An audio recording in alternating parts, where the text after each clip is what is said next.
Assalamualaikum warahmatullahi wabarakatuh. My name is Nabila Rehan Erva. So for the introduction, we know that arts and craft are important forms of heritage in Malaysia. Malaysian handicraft and arts very diverse with their multicultural influences that are unique and have traditional values. Arts and crafts also connect Malaysians to their history and cultural identity. Malaysian arts and craft are getting more popular nowadays because artisans promoting their craft with the help of government-backed initiatives such as PKKM and Corporation for the Development of Malaysian Handicraft, with the aim that Malaysian arts and craft be recognized locally and internationally. This makes Malaysian arts and craft accessible for everyone. They're starting to attract the attention of the international community since foreigners want to learn about Malaysian arts and craft. As the nation progresses with their technological advancement, we find many modern products and modern interpretation of arts and craft. Bismillahirrahmanirrahim. Assalamualaikum warahmatullahi wabarakatuh. My name is Laina Humaytamani. I will present the definition and significance of arts and craft. Crafts and art, as defined by the article The Arts of Craft, craft is a constructive manual activity performed by artisan or craftsmen.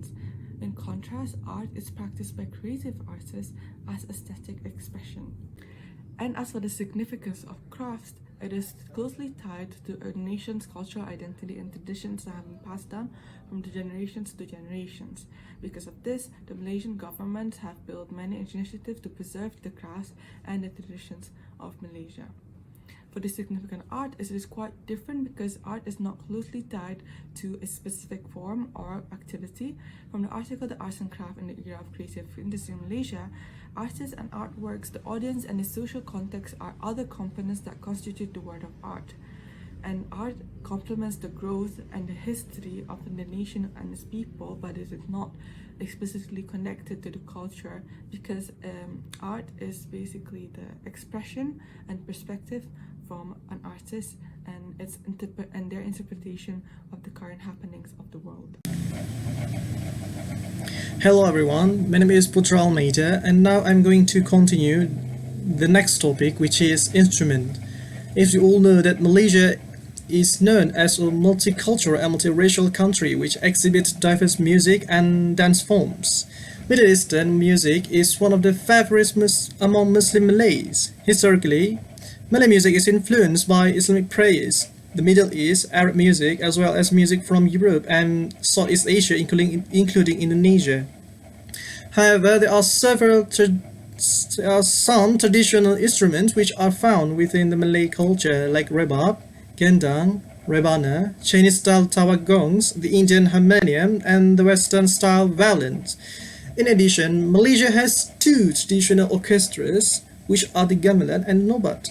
The gamelan is originally from Indonesia that produces ethereal Latin melodies using a combo of gong percussion and string instruments. Meanwhile, the nobat is more likely and well known as a royal orchestra that presents more solemn music for the courts using serenade and navary wind instruments.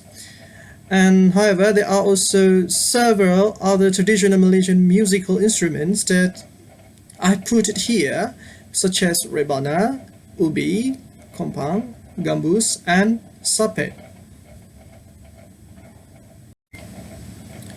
Furthermore, Malay pop and other kind of music were introduced to Malay culture within the 20th century.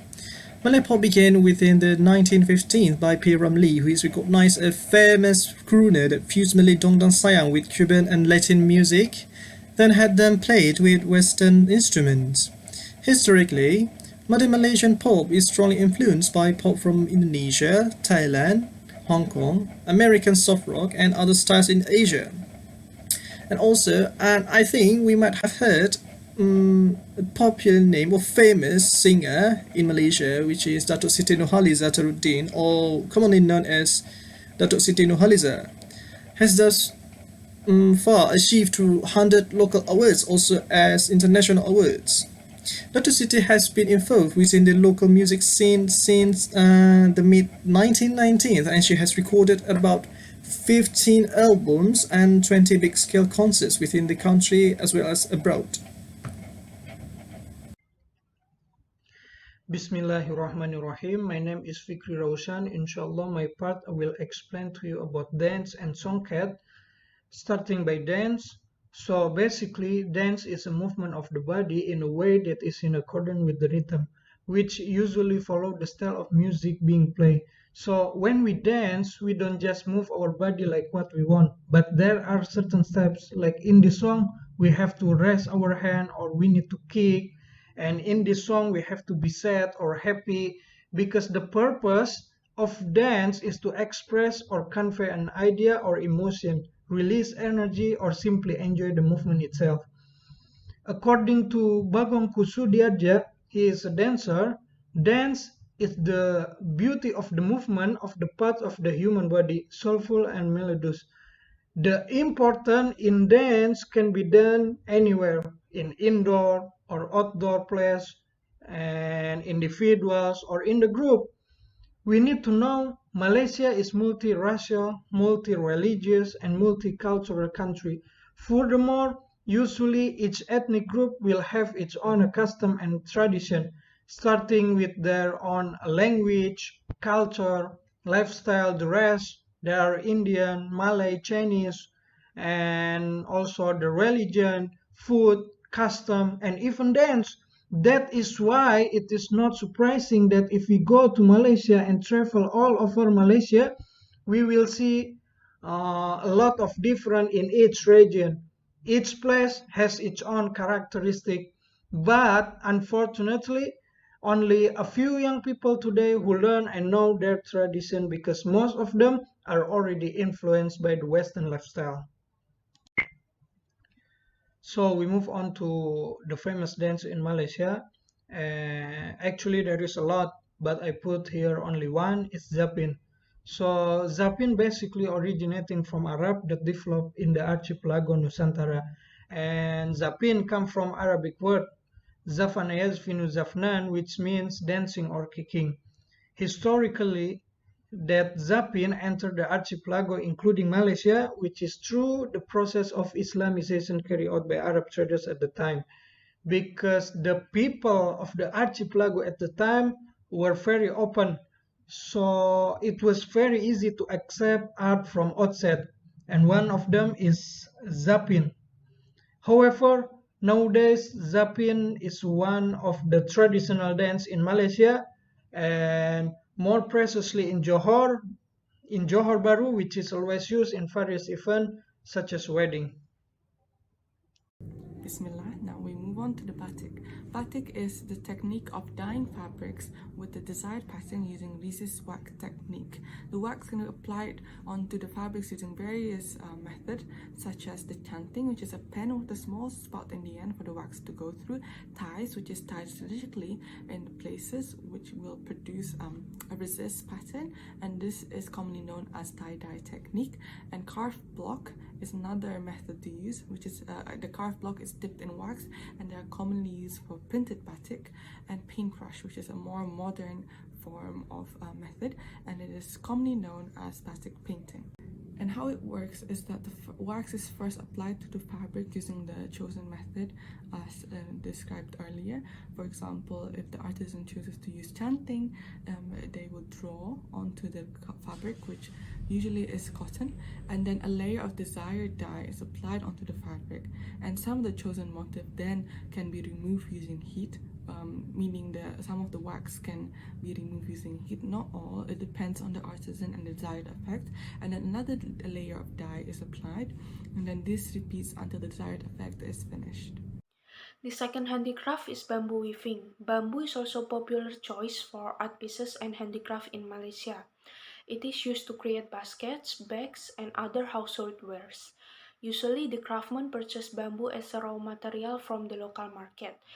Usually, it is bought in the form that is ready to weave, but if the supplies are empty, the craftsmen buy bamboo trunks and process it into strips to produce product with a higher selling value.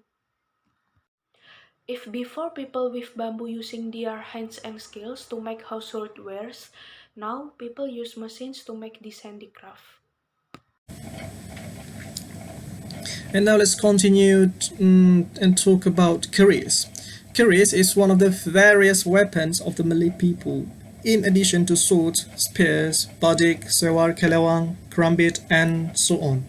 Although Malay weapons have various types and uses, keris is still considered a special artifact and dignified in the dimension of life of the Malay culture. Keris also has its own unique philosophy, which is that when it is removed from the shirt, it is certainly used to kill for the sake of protecting the owner's dignity. Okay, so now let's move on to next point, which is how to make keris. Basically, raw materials or elements of keris making materials such as iron, fertilizer, nickel is taken from the soil, which is then mixed with fire and water during the keris making process. The raw materials were mixed and blended together during forging by being done repeatedly in forming the dagger blade as intended by blacksmith. From the aspect of using keris in the Malay world, the only two types of keris are allowed, such as Jawa Demam and PKK, when entering the palace and facing the Sultan in the Balerung Seri. And most importantly, there is one replica keris inside the IIUM. So those who have not, and especially IIM students who have not seen it yet, please feel free to visit around the opposite architecture building to see that replica of keris, as you can see in the picture. So we move on to songket. Songket is no longer something strange in our earth to hear these days because it is very well known in Malay society, especially in Malaysia, maybe even in the world. However, to explain more, it is better to know firstly about what is songket is before we jump further. So basically, songket is a cloth, mat or weapon traditionally using silk or cotton with metallic thread such as gold and silver, which are woven to form or produce various motifs and patterns. So, and songket is very identical and symbolizes the Malay community. That is why we can find in the Southeast Asian countries such as Indonesia, Malaysia, Brunei Darussalam, Singapore, and also southern Thailand, because there is a Malay community in that country. And actually, it's still a mystery when this songket came in and was introduced to Malaysia. But according to Terengganu craftsmen, who are the center of songket maker in Malaysia, they believe that songket entered Malaysia from India via Palembang and Jambi, Sumatra, and also from Middle East by Arab traders, and also the last one is Malay archipelago.